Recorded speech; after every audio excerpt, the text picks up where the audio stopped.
I wouldn't blame you if you were worried about Palantir.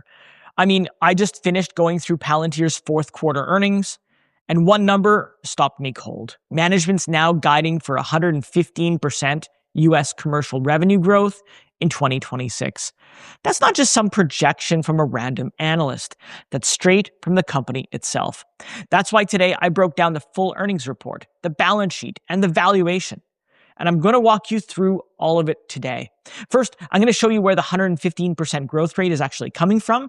Then I'm going to cover the one risk I haven't heard anyone talk about. And finally, I'm going to break down whether the stock actually makes sense at these prices. Because if you're holding Palantir or even thinking about buying and you don't understand what's driving this guidance, you could be making a very expensive mistake. Now, if you're new to the channel, hello, my name is Rick Orford. I'm a Wall Street Journal bestselling author, been trading since 1999, and no, I'm not a financial advisor. That is a good thing. I break down the numbers so retail investors like us can make smarter, more confident decisions with our money. I want to thank The Motley Fool for sponsoring this video.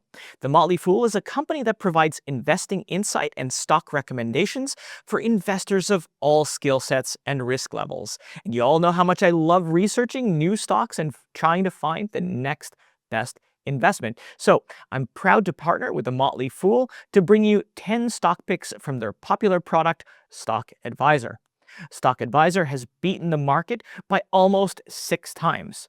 Go to fool.com/RickO to get your 10 stock picks right now. All right, so let's start with where the stock is trading right now, because the setup here actually matters. At the time of recording, Palantir is sitting at about $135 a share. Over the last 6 months, the stock's down roughly 22%. Year to date, it's down about 24%. But now zoom out to the full 1-year chart and it's still up around 9%. Now, that might look a bit sluggish, at least by Palantir standards, but keep in mind, the majority of software as a service companies right now are going through an industry-wide sell-off. So this is likely not a business or a fundamentals problem. And that's exactly the key point here. What matters right now is what the business is doing underneath the stock price. Let's talk about financials. Fourth quarter revenue jumped 70% to $1.41 billion. US revenue crossed the $1 billion quarterly mark for the first time. And Palantir's Rule of 40 just hit 127%. Now, anything above 40 is considered strong. So 127, it's a completely different league. Personally, I see this pullback as a gift.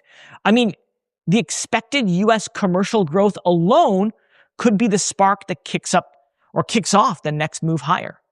So let me break down where that 115% number actually comes from and what it could mean for the bottom line. So here's the big picture. Following fourth quarter results, Palantir guided for full year 2026 revenue of almost $7.2 billion. That represents about 61% year-over-year growth. But the real headline is the US commercial segment. Management has guided for US commercial revenue above $3.144 billion, which means at least 115% growth. Now, here's what's interesting. US commercial revenue was already $507 million in the fourth quarter alone, and it was already growing at 137% year over year. So when management's saying at least 115% for the full year, it's actually a step down from the fourth quarter exit rate. And because of that, I think this guidance might even be a little conservative. Now, by Palantir standards, the actual number could come in a bit higher. But what's fueling this growth? Well, it's AIP. It's Palantir's artificial intelligence platform. Think of it like an operating system that companies use to plug AI into real business operations, things like supply chain decisions and logistics. In the fourth quarter, US commercial customer count rose 49% year over year to 571. And the remaining deal value for that segment jumped 145% to $4.38 billion. That's the backlog. Basically just pre-sold revenue waiting to be recognized. So with numbers like that, I think that 115% target, well, don't you think it's very plausible? But when does this all show up in the bottom line? Well, for 2026, Palantir guided for adjusted operating income to come in around $4.1 billion. And that would work out to roughly 15% operating margin on an adjusted basis. Meanwhile, Free cash flow on an adjusted basis is expected to land around $4 billion, at least at the midpoint. And that's the actual cash that the business generates after expenses. Now, let me connect those dots for a second.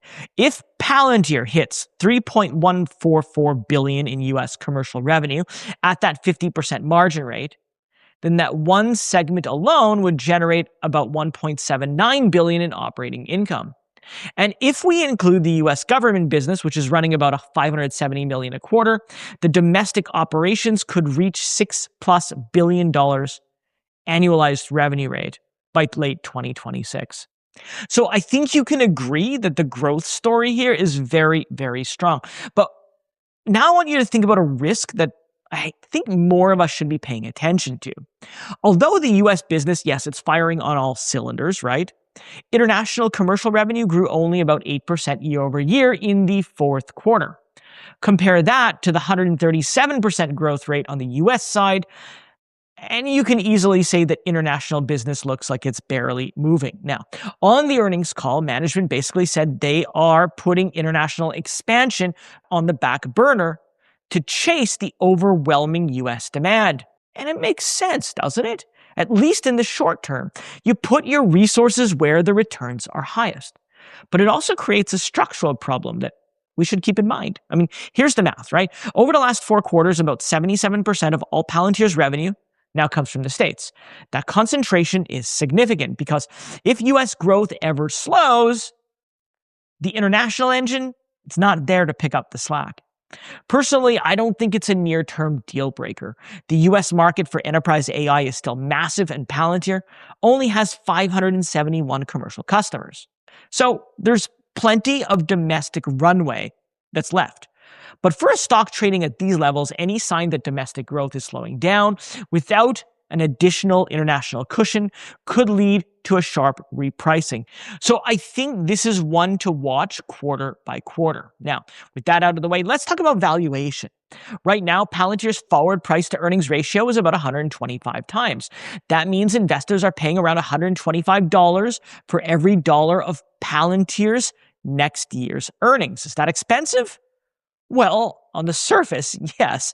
I mean, the average S&P 500 company right now is trading around 18 to 20 times forward earnings. But I think we can all agree that Palantir isn't an average company, right? Revenue is accelerating. Operating margins are expanding.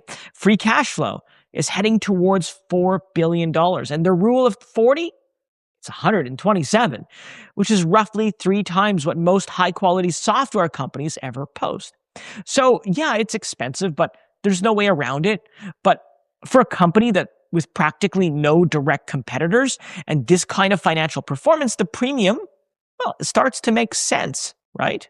What you're paying for, or what you're really paying for, is continued execution. And so far, Palantir has delivered every single quarter.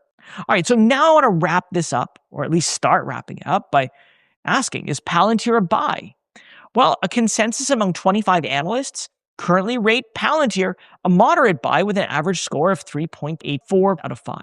And that rating has actually improved from a hold over the last 3 months, which tells me that the skeptics are probably starting to come around, don't you think? The highest price target here is $260 a share. That says there's about or as much as 92% upside from current levels. When the average Wall Street target sits that far above the current price, it generally signals that analysts see the potential undervaluation relative to where the business is headed. And I got to agree with the direction, right? I mean, Palantir's execution over the last several quarters, it's been remarkable, hasn't it? I mean, the international risk is worth watching, though. And the valuation demands that management keep performing at an elite level, but I think Palantir has earned the benefit of the doubt. For long-term investors with conviction in the enterprise AI story, I think this pullback looks like a very solid entry point, at least if we look back 12 months from now. So that's my take on Palantir. What about you? Do you think the growth justifies the valuation, or is the stock getting ahead of itself? Let me know your thoughts in the comments below. And of course, while you're there, if you found the video helpful, don't forget to like and subscribe because it helps others find the video, it supports the channel, and it makes sure that you don't miss out on my next deep dive. Well, that's it for me today, at least in this video. Thank you so much for watching, and I'll see you next time.